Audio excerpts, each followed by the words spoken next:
Good morning, everybody, and welcome to the Poland event of A4EUS project. Just let me introduce, I'm Daniele Gizzi, project manager of Focus Europe and project manager of and coordinator of the project A4EUS. Just let me briefly introduce our project. The project was financed in the framework of Euro for Citizens program. Just let me share my screen so you can see also the website of the event. How you can see from the name, the acronym of the project A4EUS, Action for Europe of Solidarity, this project aims to foster and to enhance, increase the awareness of the citizens and all the interested and all the stakeholders about those actions related and connected the solidarity in the field of immigration and refugees. To achieve this goal, we are organizing virtual events. Are expected to have 14 international events. We have already organized 8 events. This is the 8 events, even if is numbered as 7 because we postponed the date. We organized. I show you the event already organized. During each event, the host country, the host organization, try to characterize and to describe the situation in the territories related to the immigration, refugees. For instance, in Mazara del Vallo, we invited the Arab community in town. Instead, in Malta, we invited a representative from the United Nations Agency for Refugees to talk us about the situation of refugees that arrive in the island. Then we organized a 30th event in Poland, where you very well described the situation of the immigrants coming from the neighboring countries. In Montenegro, we focused on the refugee center hosted in Tusi, and we also went inside the refugees, also thanks to the video, really nice, very well organized video that was produced by the Montenegrin partners, and then maybe later we can show you also the link where you can appreciate and join the video. Then we continue with the Greece event in Kerkyra. During the event in Greece, we try to focus more on the cultural contamination, on the cultural contamination among the immigrant languages and native languages.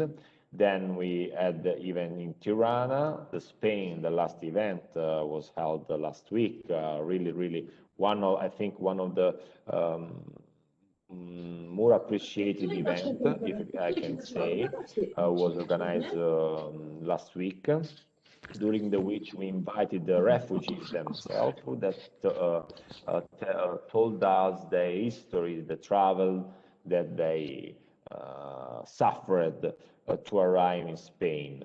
And then we have now the event in Poland. So this is the event. What we try to do during this event, we try to underline, we try to present the real situation, the real aspect related to the immigration or refugees or action of solidarities that are existing in the territories of the partners involved.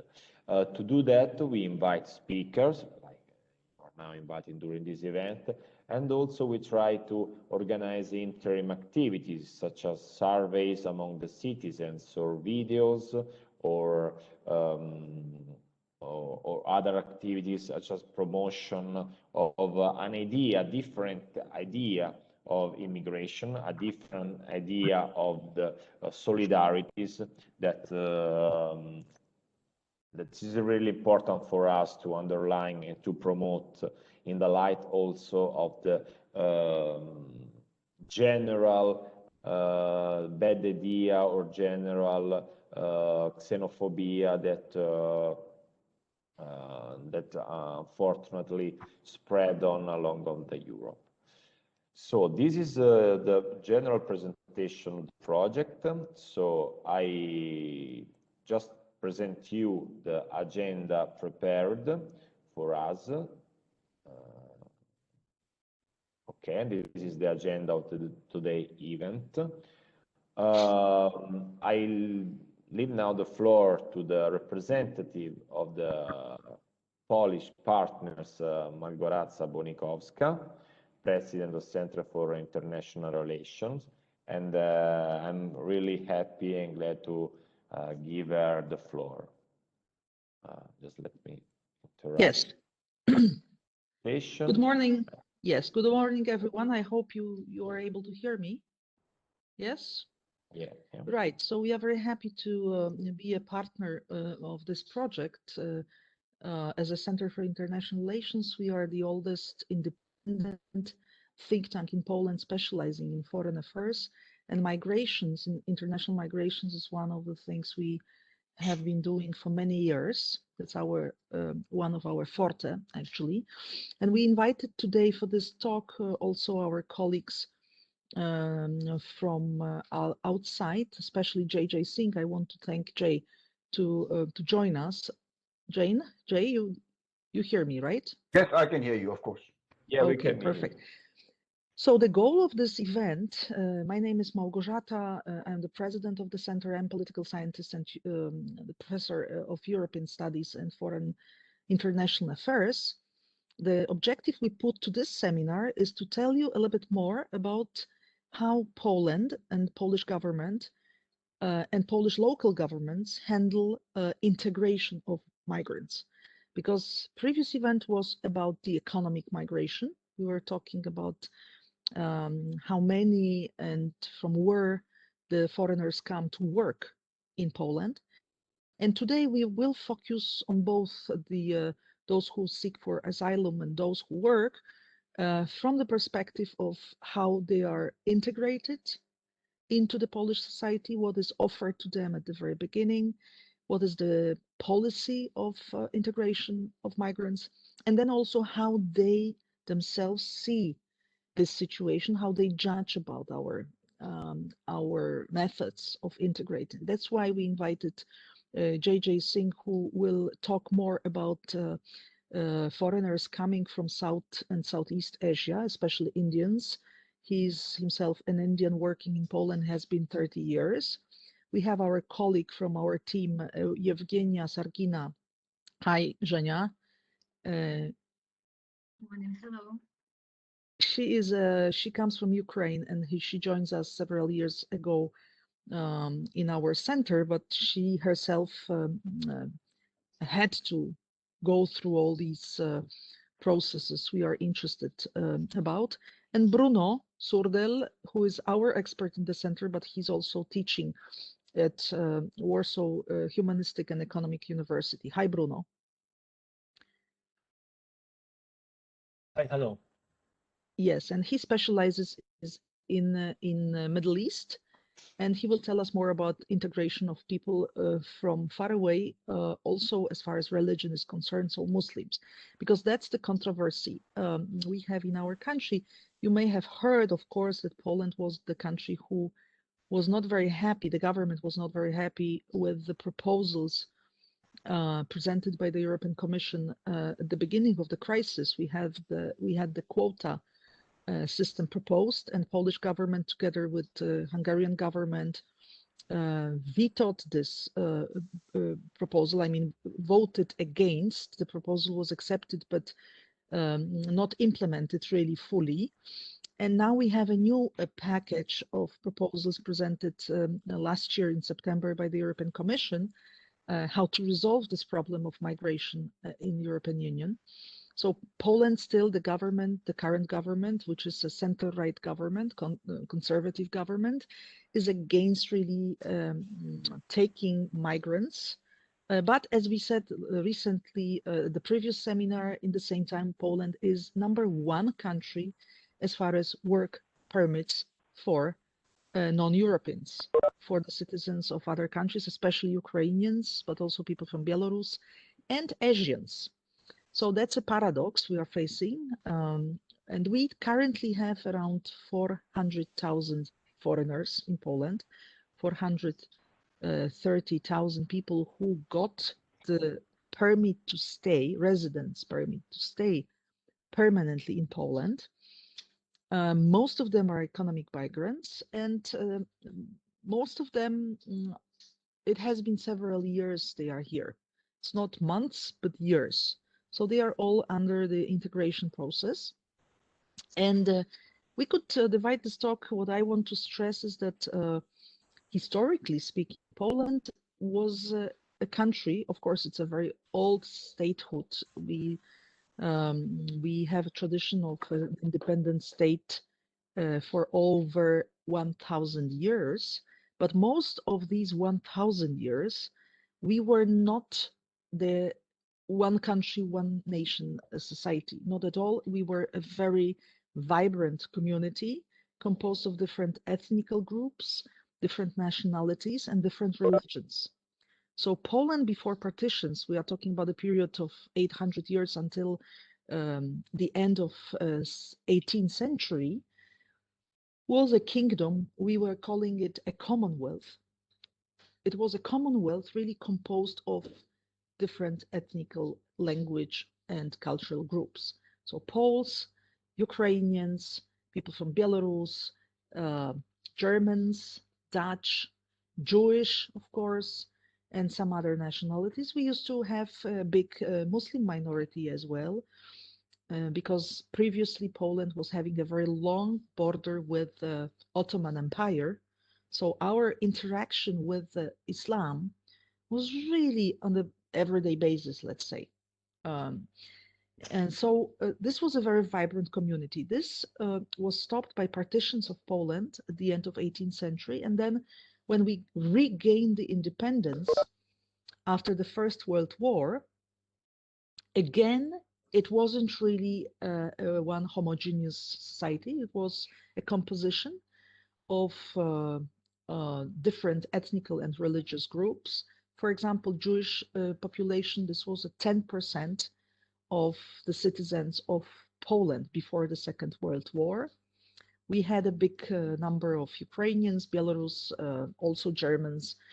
So our, let's say, historical tradition is very much a very open society with high tolerance for different religions as well. We were very proud of it.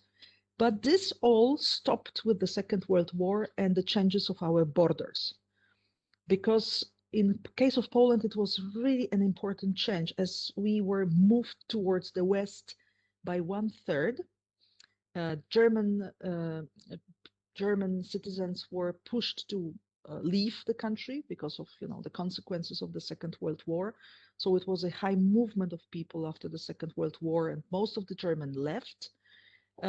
As far as Ukrainians and Belarus, they remained in the east, but the east was taken from Poland by the Soviet Union. So we lost these territories. And the Jewish, of course, because of Holocaust and horrible experience of the Second World War, remained very few. So we now we are a country which is very much, which is very rare actually, where it's a country composed of really one nationality mostly. The minorities are very little, so most of the people of different religion we would have, they are foreigners actually. So we have to come back to this good tradition of feeling comfortable with the foreigners and with the different cultures and ways of life. And that's a relatively new experience if we take into consideration the history of Poland after the Second World War. So we are learning this again. And of course, the scale of this challenge was much more since Poland joined the European Union. We joined the European Union in 2004. And of course, not only Poles started to go for work in the West, especially to the UK and Ireland, where we became the first and the biggest minority group. Over 1 million Poles emigrated to work. But also Poland became a country of immigration for work, especially for our eastern neighbors. Most of them came from Ukraine and they are still coming from Ukraine. So Zhenya experience will be very interesting to hear how they integrate. However, as far as the eastern neighbors, the problem of difference of culture or language is not that high because, as I said, by history we are very close. We share the common past. Language barrier is not big. We can understand each other. Polish language and Ukrainian and Belarus is not very different. So we are all Slavic nations.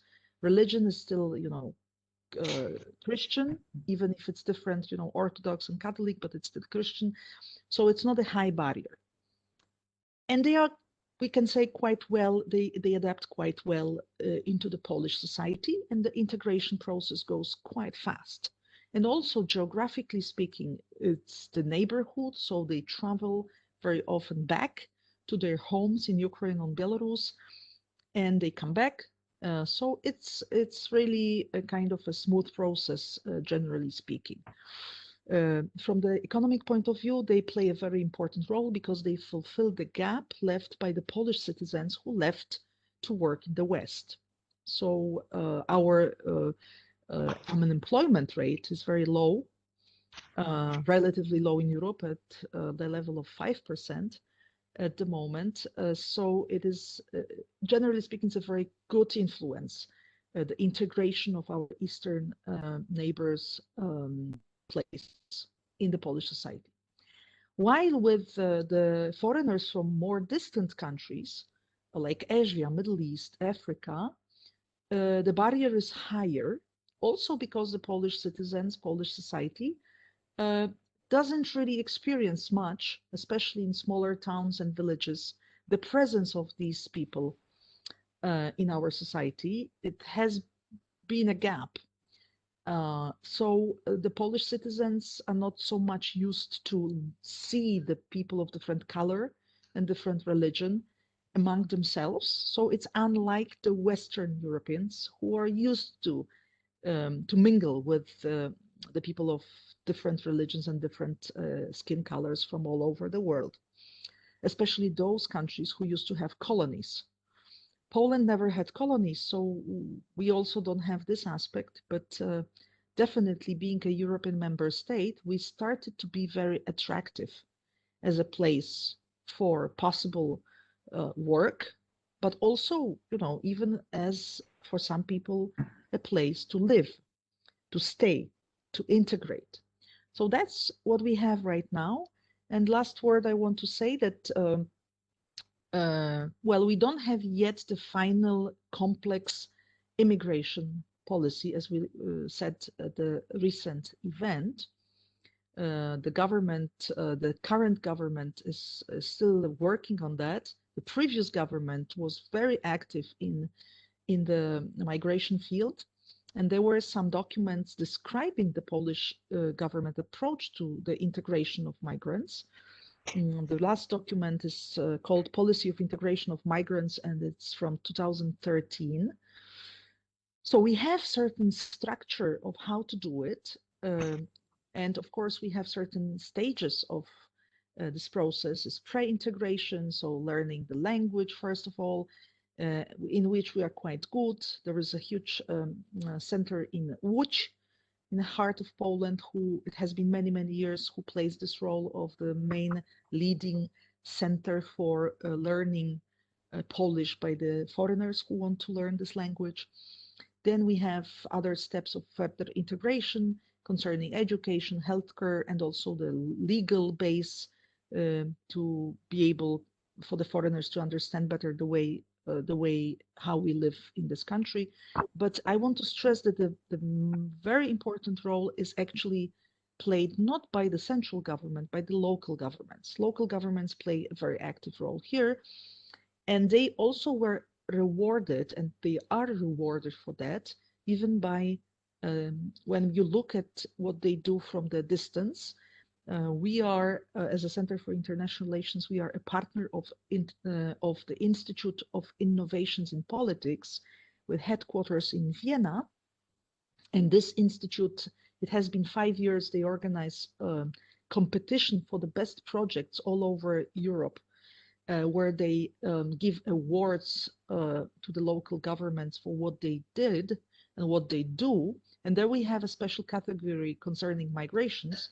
And I have to stress that Poland gets to the finals for this category. And even once we won, it was a project from Gdansk, from Triple City, for the way how they handle migrants, especially, you know, that's the seaport. So the number of migrants in the Triple City, Gdansk, Gdynia, and Sopot is higher than in different parts of Poland. So they were awarded among all the other cities in European Union for the way how they handle the fact that they have quite a substantial number of migrants coming and integrating to the local society. So that's the introduction from my side, and I would like now to move on to along the schedule to Zhenya to speak more about Ukrainians and also maybe a little bit Belarus and your personal experience in Poland. Thank you. Thank you very much. Thank you very much, and thank you for inviting me to this conference. I'm very happy to be here today.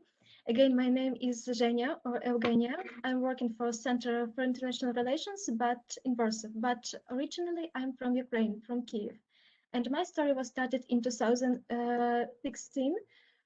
When the situation in Ukraine was very, very uncertain, and lots of parents decided to send their children to another countries, for example, to Poland, because it was the nearest country to the Ukraine. It was a country with similar language, similar tradition. It was the easiest way to find a better life for children and also for workers, because the situation was really uncertain in Ukraine and lots of people lost their job. I can show you how the situation was different before Ukrainian-Russian conflict and after by sharing you with some statistic data.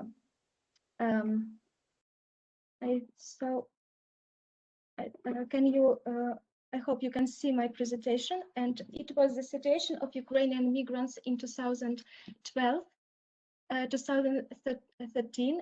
The situation was similar. When the conflict was started, we have also the similar situation, but because the conflict was started in the end of the year.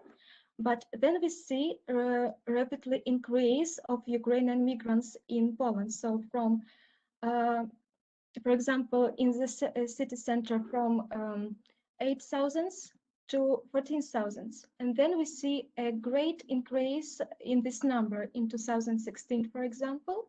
And now we have this situation. 10 years ago, we have in 5 times less numbers of migrants than now. And also we can see how this numbers is different. Almost in 10 years, numbers are increased from 16,000 migrants to almost 300,000 migrants. So the situation was rapidly changed after this conflict. And all migrants have have very similar feeling that how I can stop sharing my presentation.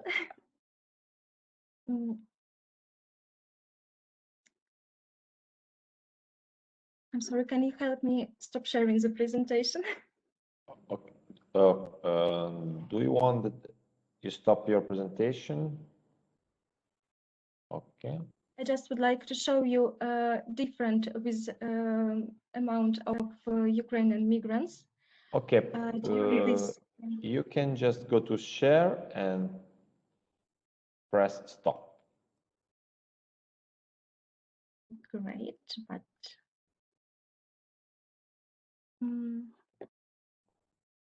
another little problem. Okay, now you're normal. Yes. Sharing. Thank you for helping. Yes, and I should notice that because of closing border between Russian and Ukrainian, lots of Ukrainian from East Ukraine also changed their direction to the West countries and to the Poland. And when we came to this country, we face different challenges. The first challenge is legalization of our life. If you are a student, it's just a little simple because you have a very limited complete of documents, but government requires from you a big amount of money on your account. And if you are a student, government should be sure that you will have enough money to live in Poland. And in case if you ask for permission for life for 1 year or 1.5 years, government requires to have on your account more than 4,000 euros just in bank account. But not every student, not every family can allow to have this amount of money during just in bank account, because migration process is also an expensive process for children, and not every family is prepared for this. So this is the first challenges for students. Second challenges face workers. If a migrant want to start their work in Poland, they have to have two permissions: permission for job and permission for life. And if with permission for job there are no problems, because we just have to find employers and complete some documents, it will set in 1 or 2 months. With permission for life, resident permission, we have more problems, because approximately we wait for this permission for 1 year, 1.5 years. During this year, workers, during this time of waiting, workers couldn't have no access to work. They faced with these problems that they couldn't find any job, legal job. They could work just illegal. They couldn't find any good flat, because without any documents, not every person ready to rent their house for this person without documents. And the next problem is this time, 1 year and 1.5 years, it's a very uncertain time. We couldn't find, we couldn't leave also Poland. During this time of waiting, we couldn't work there. We couldn't find a flat. We couldn't find a job. We don't know what will be next in this 1 year while we're waiting for these documents. And if we leave Poland, we couldn't come back. So this is a big challenge for migrants from the legal point of view, from the point of view of legalization of our life here. So it's put ourselves in from one uncertain situation in Ukraine to another uncertain situation. Another challenge we face is integration. As Malgorzata said, we don't have common integration policy. Integration policy is more visible on the local level, for example, in the city like Warsaw, Gdansk, Wrocław. But in other cities or on the global level, country level, we cannot see this problem. And to explain which problem we have with integration, I would like to divide like migrants, into three groups. First group is pupils. If family came to Poland, children go to school. And a common approach of school is like this. This child have similar language, similar culture, it will integrate by himself or herself. No, it doesn't work like this. We have similar words in our language, but we don't understand each other. If we speak Russian or Ukrainian language, Poles don't understand us completely. Why we should understand Poland if they don't understand us? So we need time for integrate, for example, for learning this language, for integration. We have also similar culture. Yes, it's more convenient for us, but also we have a little difference if we go deeper. And of course, I think that the most important in this situation is that integration should be on both sides. Because from the Polish side and from migration side, because if we provide an integration policy for pupils, we also should provide integration policy for teachers, because teachers very often don't know how to behave with this child, how to prepare another pupils to the foreign child, how to provide this integration system, how from the psychological even point of view, because this child before had another education system, another subject, another approach, another language, and it is very hard to find himself without any help from this Polish side. So this integration system for pupils should have two sides of help, of integration. With students, it's just a little easier situation because we have at university Polish courses.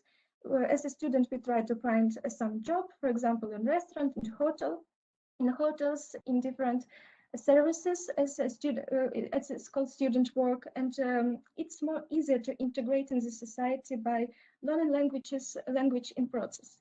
And for workers, it's also a complicated situation in Poland, because when migrant came to Poland to work, there is a very big language barrier. As I said, we have similar words, but it's very hard to communicate without Polish language. And without Polish language, migrants could find work in next areas, for example, as a cleaners, as a taxi drivers, as dishwashers. And in this situation, they not integrate in Polish society. They not integrate in Polish culture because they work among also Ukrainian people, among Russian people, among Belarus people, and they more integrate in Belarus, for example, culture, working with another person, not in Polish culture. They don't speak Polish very well because they don't need. They don't work with Polish, for example, as a cleaner. They don't work with Polish people. They do it, for example, in silence. And the result of this work is that in 4-6 months, it's an average time for season, for example, workers. They leave Poland and then maybe come back just for the same period of time of work, but they not integrate in Polish community. This challenges, and to fix this problem, of course, should be providing an integration policy, and not just for migrants, also for Polish people. For example, in German, when we try to find a work, employers also propose a German course language for these workers, and it is like a very first step to integrate in the society. So if you want to stay longer in Poland, you should speak and to find a job and the same qualification as you had, for example, in Ukraine or Belarus, you should speak Polish very well. It takes time, for example, a year or two.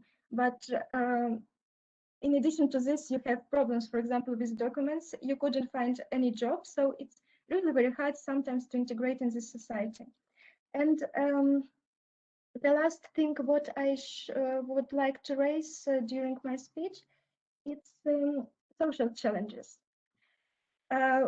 As I said before, it was a very rapidly increase of migrant, and lots of immigrants have feeling that Polish society is not prepared for this amount of migrants, because from community side, sometimes we hear comments like Poland is for Poles, or please speak Polish in our country. Even I speak, for example, by phone with my mom who doesn't speak Polish. So 5 years ago, I feel just a little uncomfortable. But now I would like to say that after these years, this also integration, not migrants in Polish society, but Polish society also somehow teach to live with us, with migrants. The society has changed. Now I feel, and it is not just my feeling, I feel more comfortable in the society. For the last 1 or 2 years, I haven't heard any negative commenter when I speak Russian or Ukrainian, for example, in public place. But I met with this before. I feel more acceptable by Polish society, and it's also, as I said, not just my feeling.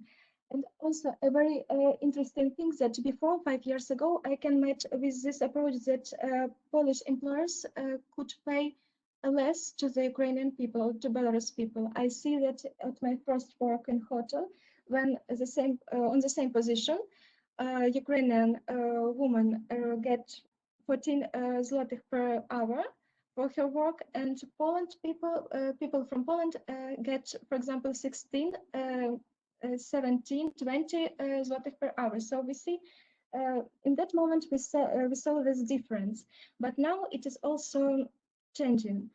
Community is changing, and I hope that with some time we will learn, we will teach how to live with each other. And thanks also our migrants, thanks our work, we can show a new approach to work, a new approach to education. So we also can bring something good to the society. Coming back to our country, we have a very good experience to live in another country, and by living in this country even for 4-3 years, we can make our country better and make a stronger partner for Poland, for example, a stronger partner border. It's also very good for Poland. So I hope that with time we will integrate more to each other, and we will try to build a good and strong society. Even it will be very mixed with migration, but it will be tolerant society in Poland. Thank you, Zhenya. Thank you. I just want to comment on what she's saying, that it's good to hear that, but it's still, you know, a lot of challenges in the longer integration, and we have also politics behind us, which doesn't help sometimes, which creates issues, more issues that we normally among the society would like to have. And I would like now to ask JJ, who has a completely different, you know, who represents different region. As I said, it has been 30 years, Jay, you work from Poland, so I would be very interested in, you know, having your comments on that feeling, how you feel in the Polish society, and what the other Indians and people from South or Southeast Asia would tell us today. JJ is a president of Indo-Polish Chamber of Commerce and Industry in Poland. Thank you, Małgosia. Thank you guys for having me today with you. Well, I'll just give you a little bit of background. I'm staying in Poland since 1989. So I have seen Poland when it was just coming out of the communist times and rebuilding the society.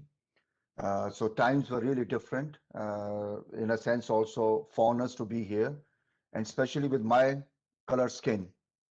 You see, it's very easy, and I'm surprised actually when Eugenia said that she feels that difference, because I think for the people of the white skin, it's easier to mingle in than with my skin, you know. But in general, I can just say that my 31 years of journey in Poland has been very positive. I see it from the different perspective. Each country has a problem of their own with the immigrants, of their internal with the people. It all depends also how you conduct yourself and how you perceive the other side also to make that compromise. You know, uh, I started my career at a very smaller position with having a very good salary of $200 back in 1989 when the salary was only like $10, $15 as compared to for the local people because I was an expat. But I must say that a lot of polls also helped me in the position where I am today to reach. See, it's a perfect example of the good integration. But coming back to the society also of the Indians or generally of the Asians in Poland, I would like to categorize in a different way because there are majority set of the Asians who are at the good positions, who are working in the banks, having their own businesses and everything. So that's a different perspective for them to stay and live in a country than the people who are actually migrating for the smaller job. Because right now, for the last couple of 2 or 3 years, we're having a lot of Asians Bangladesh, India, Philippines, and from the other countries who are coming here and working in the places like, the Gdańsk or Gdynia or the Szczecin shipyard, doing that lower job and everything. So the integration for those people is entirely a different ball game. Now, if you talk about the integration policy of a country, what Magosha said in the very beginning, Poland is learning. I think it's also very important when any country, and we have seen that in the West, when we have seen the example of Germany or example of UK or the other countries, they do have the people from the given community in the government places who are also helping in making integration easy.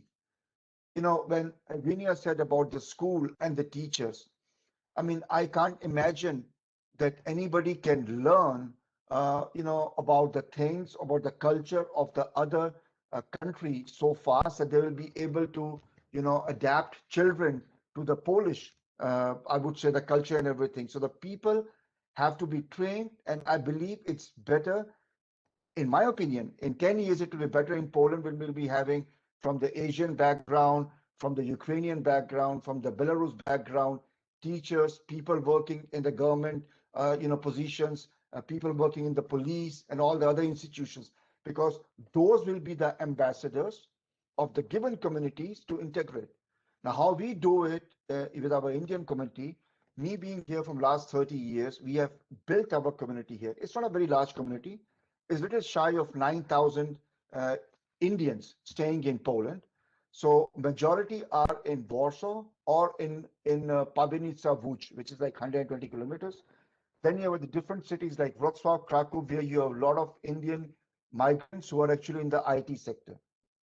So I started being an Indian here to pave the roadmap for the future Indians. We established our first Indian Association of Poland.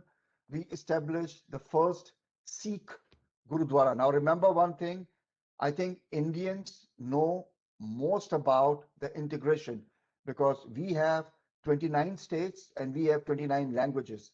So we are also mingling in our big country also of 101.4 billion people.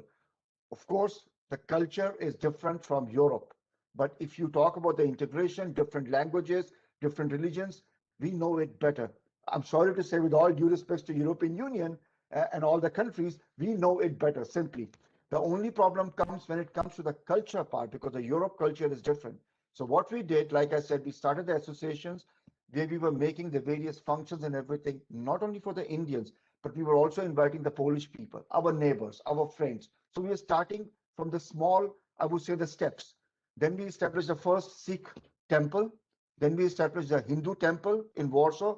And there also, of course, we were inviting the Poles also. Till today, we are having a lot of Poles who are coming from the community side. They're asking us that they would like to bring, I would say, pre-pandemic times, they would like to bring the bus of, 54 people to our temple to learn about our culture and everything. So we were engaging with them. We were telling them about the Indian culture. We were telling them about the Sikh or the Hindu culture. We were giving them our food and everything just to make sure that they feel at home. And this also gives us the opportunity to understand their perspective. So I think it goes from both sides. We cannot expect as migrants that we will be given help by the host country, to integrate with the people. We have to have our own organizations. We have to have our own social servants. Like I call myself a social servant who can help the community. Now, we also touched the subject of the immigration in a sense, the visas and everything. I do agree that there is an issue with the visas and renewing the visa process. It can be sometimes tiresome, but then again, I think, from the Indian perspective, when we are talking to the Indian people, they still have the resources so they can support, in a sense, for the visa process and everything. They'll get a lawyer and they can get the things done. Where there is an issue with anybody in the community who is having an issue with the money or need help, they simply reach out to the organizations or to the temple or to the Sikh temple for the help, and we do help them. So I can say, the Indian community in Poland or all over the world, we are also, cited by the people that we are more like a Jewish, community. We help each other. We try to make sure if somebody reaches out to us, of course, we don't have the resources that we are going out and looking for the people of the Indian or the Asian, community who need help. If somebody reaches out to us, we'll make sure that the proper, I would say, the medical, the legal, any help is given to that community member to make sure that either they have a future here where they can have the proper paperwork and get the work done, or simply get them a ticket, one-way ticket, and back home. Because we don't want anybody to suffer here, waiting for the documentation, waiting for the food. We don't have any issue or proper problems here. So I think it goes both way. And I think if we have given the example of being from Asia, that we can communicate very good with the local government, or even on the state, on the federal side of the central government also.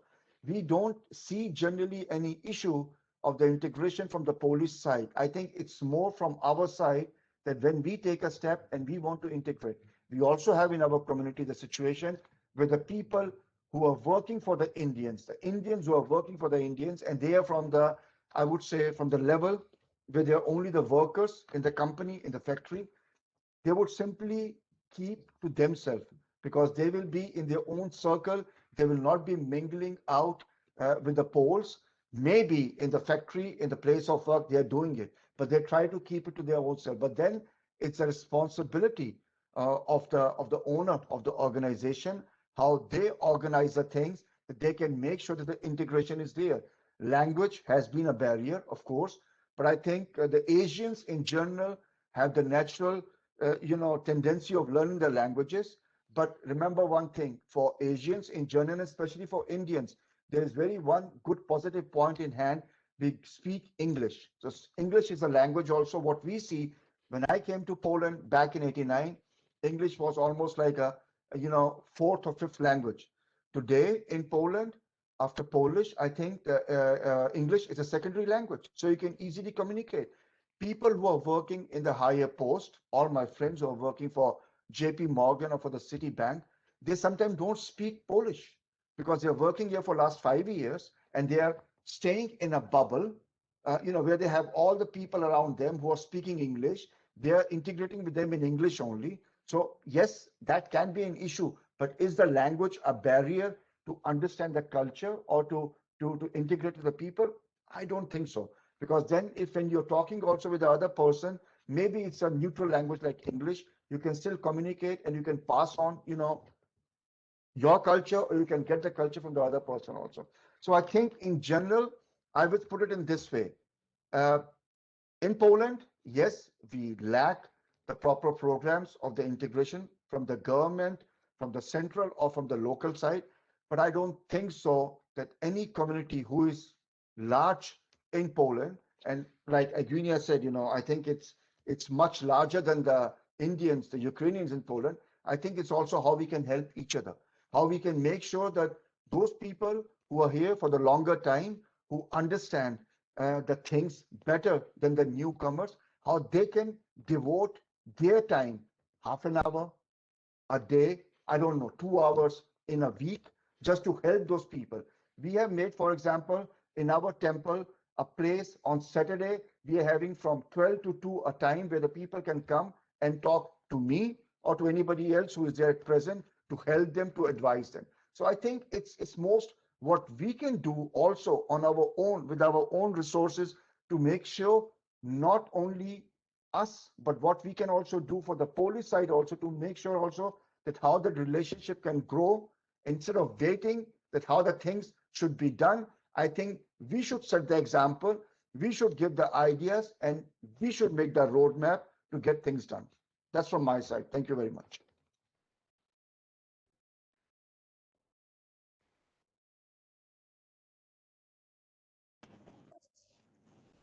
Thank you, Mrs. Yes, Maria. I'm able also to thank you, Jay. Thank you very much, because I just wanted to stress that, you know, Jay himself, he comes from the business circles, but also he's very active within the business community and Indian community generally in Poland. And he's also, he was one of the people who created a Gurudvara in Warsaw, which is a temple, Sikh temple.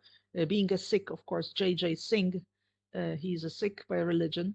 So not many of these kind of, you know, different religions we have in Poland, but still it's good to remember and to know that we have some Indian community of 9,000 people, and we have more and more people from South and Southeast Asia coming to Poland to work. So this community will definitely grow, also because in certain sectors they are considered to be very good workers. And despite the fact that we have these visa issues mentioned by JJ, as far as people from this region.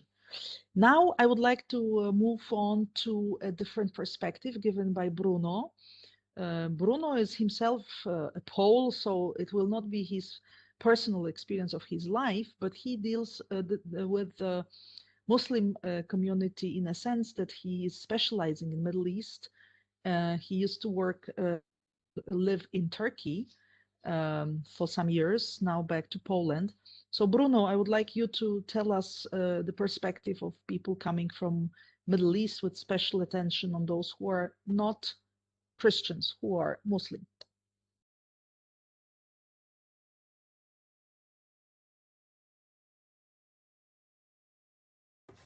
I need the permission to share my presentation. So You cannot share it? yes. Because Daniele, can you help Bruno, Yeah, please? yes, I'm giving him the privilege. Just a second. Okay, I'm passing the presenter privileges to Bruno. Now, okay, great. You're starting to share content. Great. Thank you. Yes, thank you very much for having me. Wait a moment.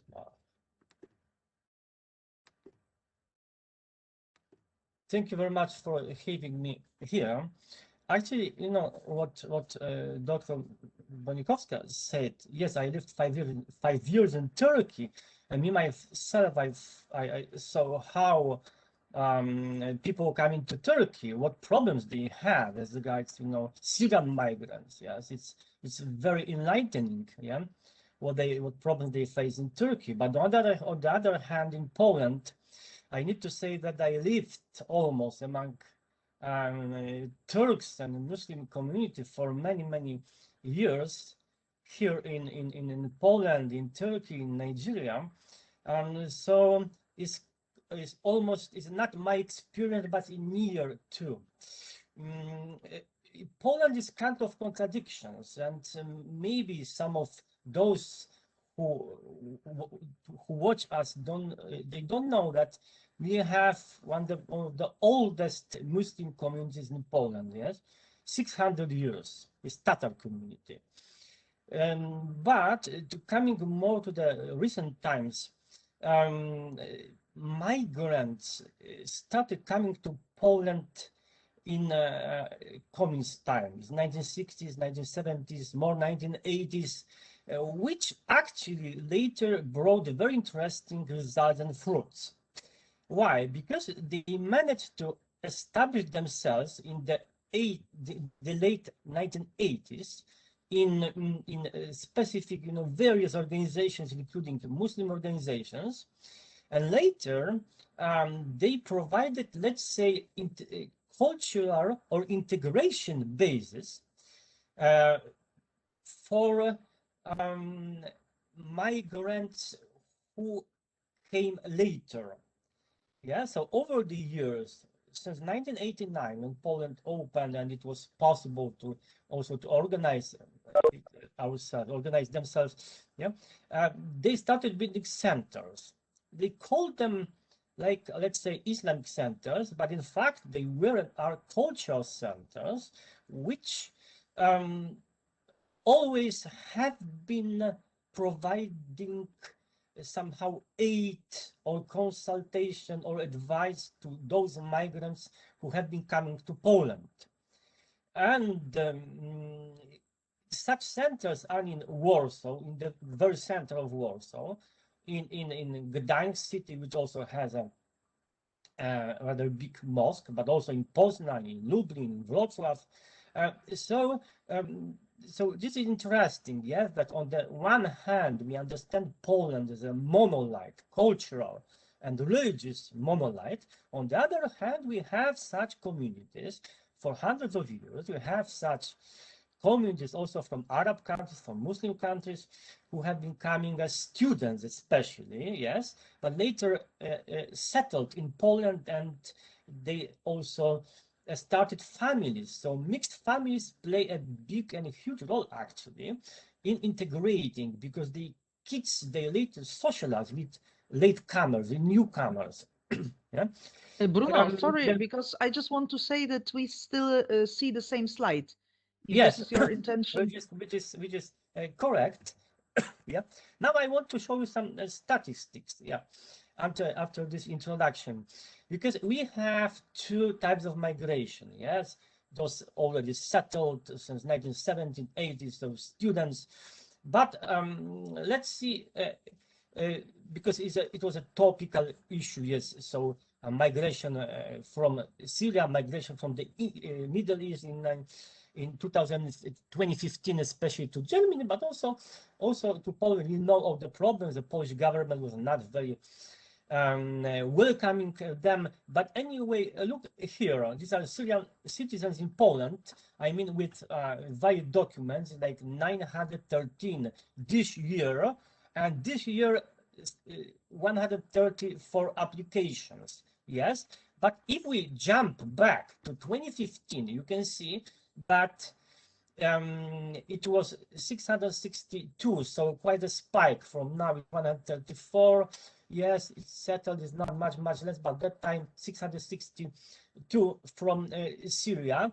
You can see progress. It was 2018, 475, but I would say progress, but to down. Yes, why? Because of Polish government policies. But what already Dr. Bonikowska said is interesting, that local governments were much more welcoming, especially Gdańsk, but also Wrocław, also other cities, which actually were and still are cooperating with those organizations, including Muslim organizations, which are very settled in Poland. And thanks to that, they managed to better to not only to design and implement much better integration policies. Of course, Polish government's policies regarding integration is to teach language. Yes, so kids, even if they are not refugees, of course, they go to school. Another issue what already Zhenya said is that if you are a refugee, you cannot work, of course, but you get maintenance, you can get medical care, and also education, which is very important. But look again at these statistics. Yes, we have such a downturn progress. So now we have like 920 people from Syria with valid documents. And if we divide into sex categories, so we see as regards decisions of Polish government, I mean, it is director for foreigners, office of foreigners, like women 102, much more men, more than 200. Similar situation in 2018. But what's interesting here as regards age, yes, divisions, we can see that in 2020, the most of refugees, because now I'm talking about them, they are in the age, or let's say productive age, yes, so like 25 to 45 is 137, which doesn't mean that it's easy for them to get job if they are refugees. They can get, of course, but later, after 5 years, they can apply for permanent residence. Yes, later, if they are eligible, of course, they can apply for Polish citizenship. Is not very easy, of course, for them. Now, from other countries, from Iraq, we have almost 700, yes, with valid documents. From Tunisia, after all these events, so Arab Spring, yes, almost 1,000, but they were coming also before, so you have also quite subtle Tunisian community, which is helping and providing aid to newcomers. And something interesting, you know, I mean, myself, I was in Nigeria, so also I saw what are immigration procedures there, which is enlightening. But definitely it was much easier for me to get residents there than them here.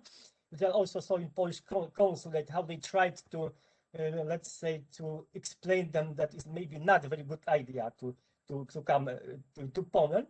But we have, from this largest country, which has like 250 million people, almost 900 with valid documents, yeah?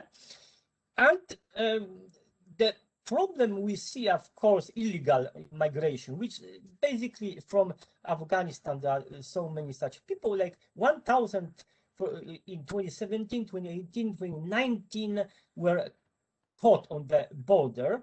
Here we can see Afghan citizens, and a contrast. I wanted to show you the contrast, yes?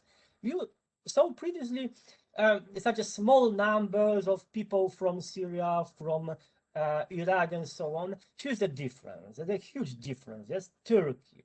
Because Turkey somehow is treated in a different way. And our president from Law and Justice Party and the government from Law and Justice Party, they support Turkish membership in the European Union. Somehow helps also those citizens. But it's very interesting that Turkish community is very good settled, well settled in Poland.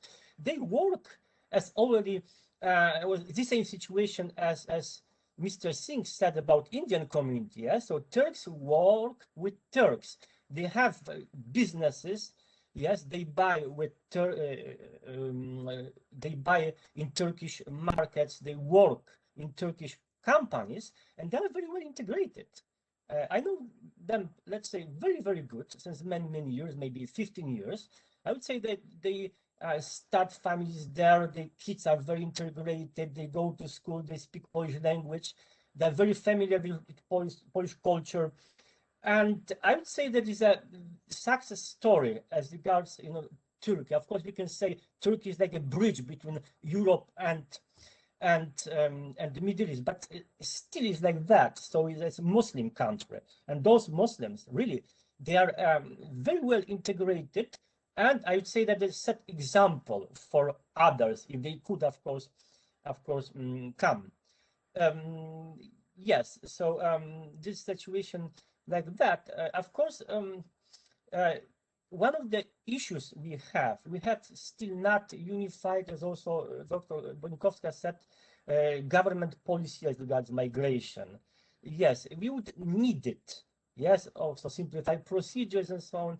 And what is also extremely important and critical is to change attitude, change approaches to Muslim migrants. Yes, because very often they were presenting as let's say in not very rosy colors. I mean, what they could bring with to Poland. So I think it's extremely important to change that attitude, but it's question of politics and question of Poland's place in Europe. So I think it's a problem. But I think that also what Mr. Singh said, very important is that well-settled migrants, yes, they try to help, they try to provide aid to newcomers, yes, so newcomers work in companies, in firms, in shops, in kebabs, established by people who came in 1970s, 1980s. So I see hope, but still Poland is not a top destination for people from the Middle East, not just because government doesn't want them, because there is a question of cultural barrier, language barrier, religious barrier, and we don't have such a big diaspora as Ukrainians have. So Middle Eastern people, they don't have. This is why they try to come to Poland and later to migrate to Germany. Yes, even Christians. Yes, not just Muslims. So so thank you very much. If there are questions, I will of course answer. Thanks a lot, Bruno. Thanks, Jay. Thanks, Zhenya. Now we are all yours. If you have some questions or comments, Daniele, please handle the questions and answer session.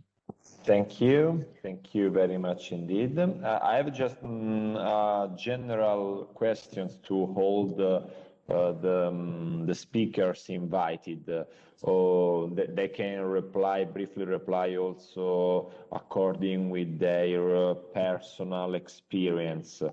Since that the project A4Eus try to understand better the perception of the citizens toward the diversity or towards the immigrants or people coming from other countries. What is a general questions that I put on the table to all the speakers invited. In your feeling, what is the general perception of the Polish citizens towards the immigrants, toward the people that came from other countries and live in Poland?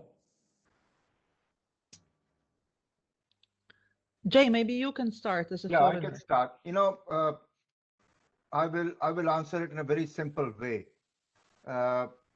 It depends where one is. You know, from my personal experience, in my span of 31 years in Poland, I had a couple of issues where I could say that, you know, Poles are negative towards the people of the colored skin.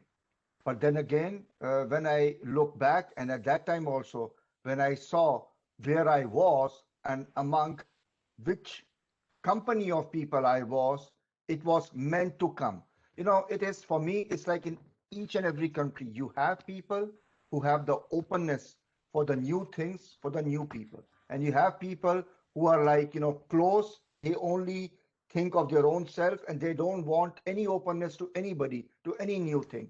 So in my personal experience, I can say Poles are welcoming. Even if I talk to the Indian community also, where I have a lot of interaction with the Indians who are staying in Poland at the various levels. You know, if I have come across any kind of a bad experience for the Indian from the Polish side, it's something like 1 or 2% if you're talking about the community of 9,000.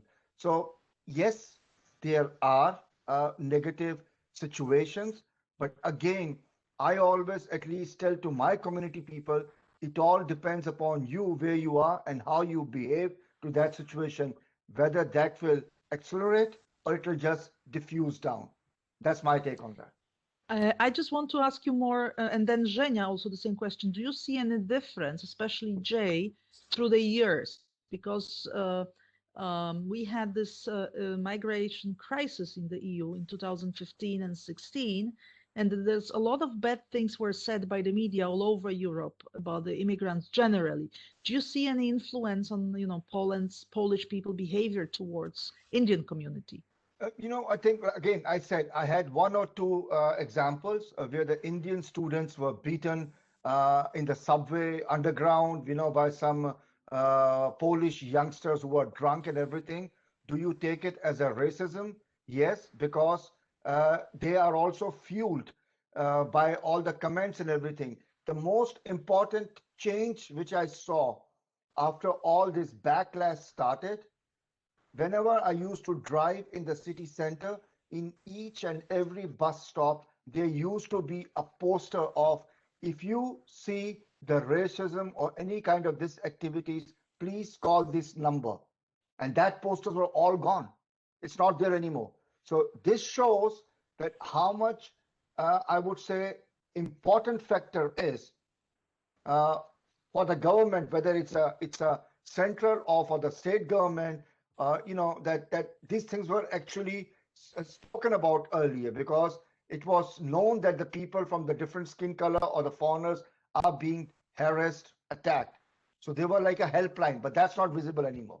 Otherwise, I don't see much of the big difference. Only that of course, when you're sitting on the same table with the Poles, some will be very much negative about the migration. Even me being on the table with them, they can see that I'm different, but they're still talking about it, and some are positive. So it's a mix, but definitely the political stand and that, I would say a very open declarations and everything doesn't help in the process.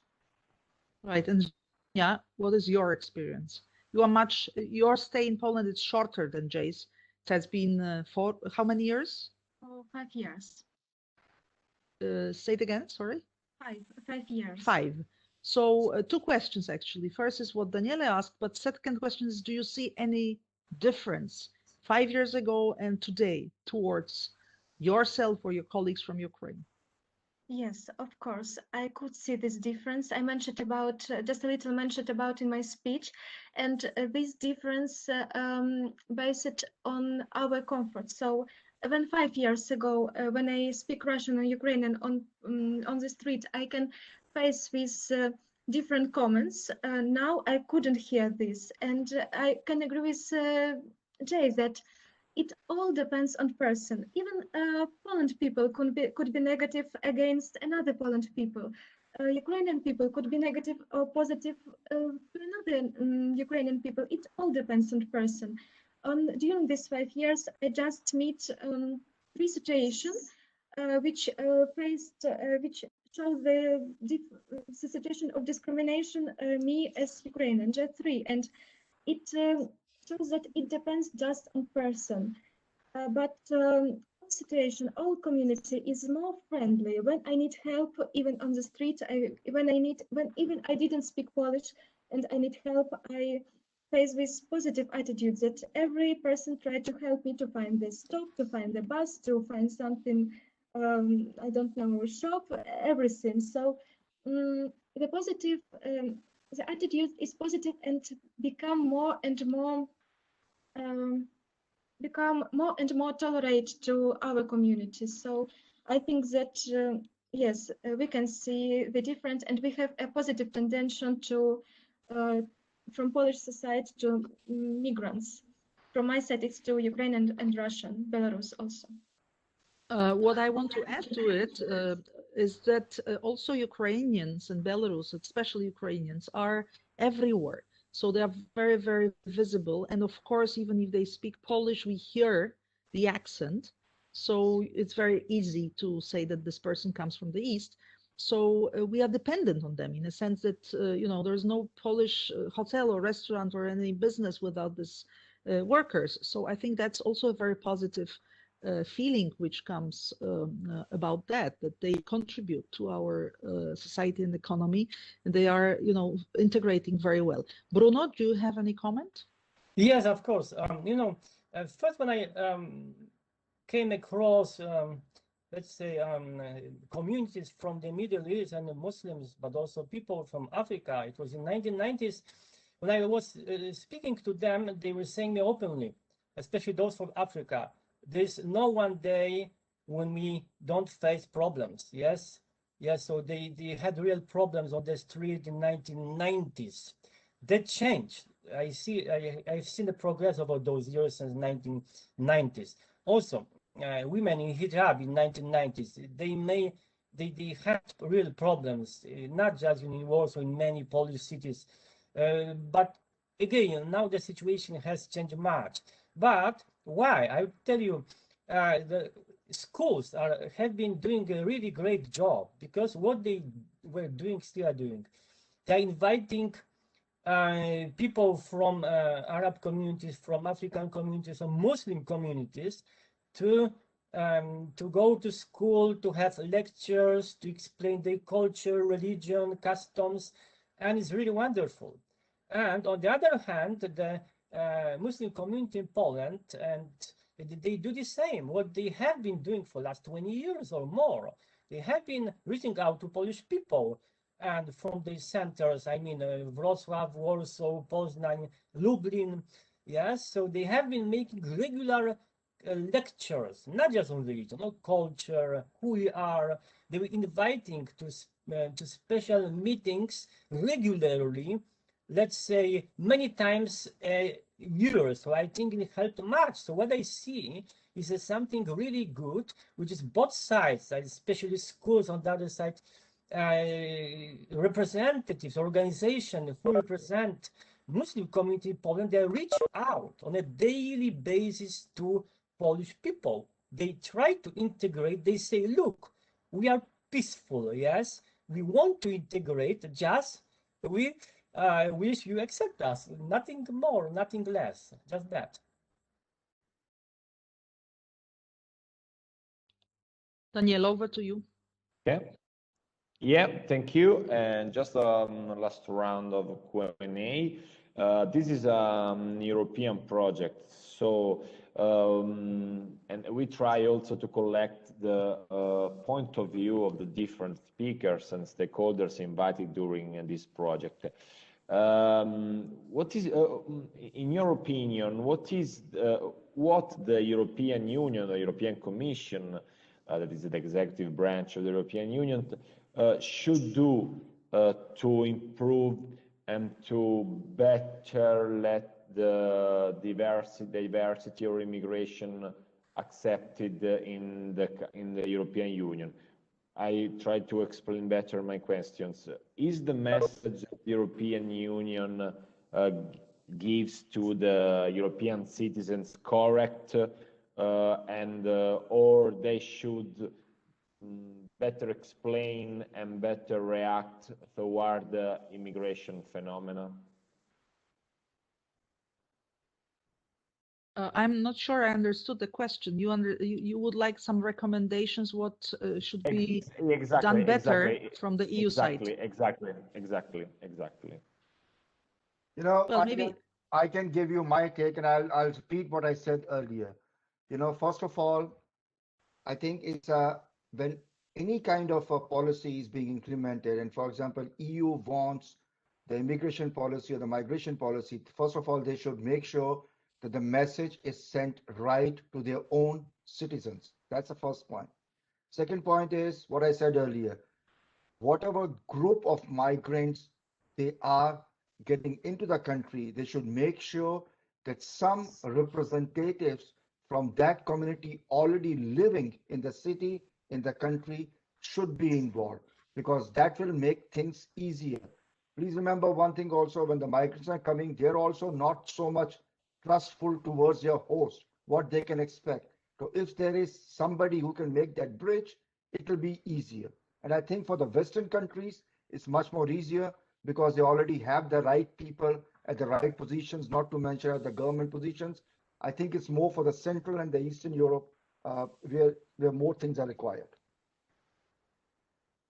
Let me say something. Yes, what's my opinion? My view is that European Union should support local initiatives, because there are so many, really so many non-governmental organizations who are doing very good job in helping to integrate migrants from, I'm talking about Middle East.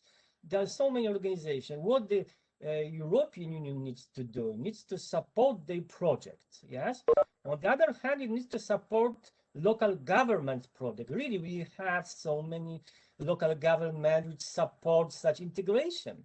It's enough to reach out to them and to provide aid to them, to help them. So there are two issues, two things that I told you: local governments and support them, and non-government organizations and support them. These are two things European Commission has to do. I also can add that I think that it's important not just support immigrates people from foreign countries, but also support local community, because not every community is ready for accept migrants. So it should be worked on the both sides, from the local supporting local community and of course support migrants. And I think it's essential to integration migrants in each community. From my point of view, if I may have a last word, there's two things. First, I think the European Union can really promote good examples. So learning by example, there are many initiatives also by local governments. What I mentioned from Poland, the projects which went to the finals in the awards by Institute of Innovations in Politics in Vienna. So to get to the finals, it's already a big achievement, because there are several 100 projects every year presented, and also promote how the local governments, in this case, what they propose, how they do it in the concrete place in Europe, to be, for example, copied, or maybe, you know, transformed a little bit, but adapted, but used as an example to copy in other places. So this could be a very good help, learning by example. And second thing, in Central Eastern European countries, definitely, I agree with Jay, we don't have immigrants in the important positions in local governments, in central government, even in business. It's rare. In business may be more popular, because some of these people are business people. And of course, the foreigners were working as top leaders, managers in the companies in the 90s, when the investors came to Poland and other Central Eastern European countries. But most of these expats have left. They gave place to the Polish managers and leaders now. So I think support for or encouragement for having migrants within the society and promote the fact that they work very well. This kind of campaign was also done in the UK about Poles, because, you know, imagine that 1 million people of Polish origin, Polish people were working and have been working in the UK. Even after Brexit, we are the largest community, 750,000 people decided to stay. So 750,000 Poles will remain in the UK. And the campaign was done just to show where they are, that they are doctors, they are not only plumbers, but they are also managers, they work in the local government, so they are everywhere. And there were faces shown of these people just to make them, you know, visible in a very good context. So I think this kind of campaigns could be financed or co-financed by the European Union. Thank you very much, Margherita. Thank you very much indeed also to all the speakers invited, also to the attendees. We had about 26 participants, so we are quite happy about this event. I will really thank again the Polish partners to organize this second event in Poland. I take the occasion just to introduce that the April A4EUS event will end with the Rome and Brussels event. Just to share with you the page of the event, in which I invite you, not only the attendees and the partners of A4EUS, but also the speakers. Just let me share the event.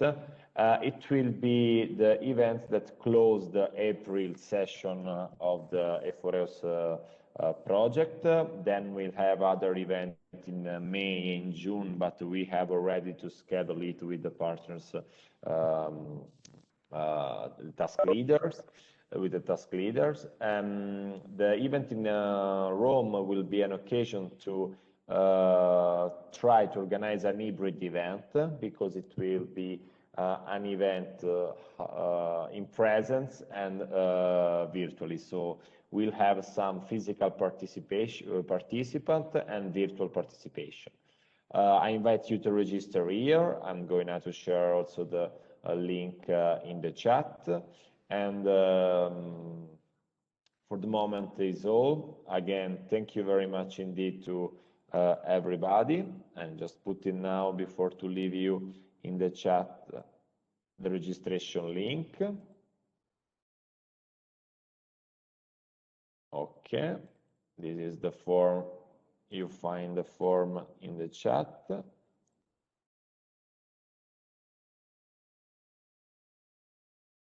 And I want, again, really thank you very much indeed. Thank you. Thank you very much, guys. Thanks a lot. Thank you very Bye-bye. much. Bye. Thank you. Bye. Thank Bye-bye. you. Bye-bye.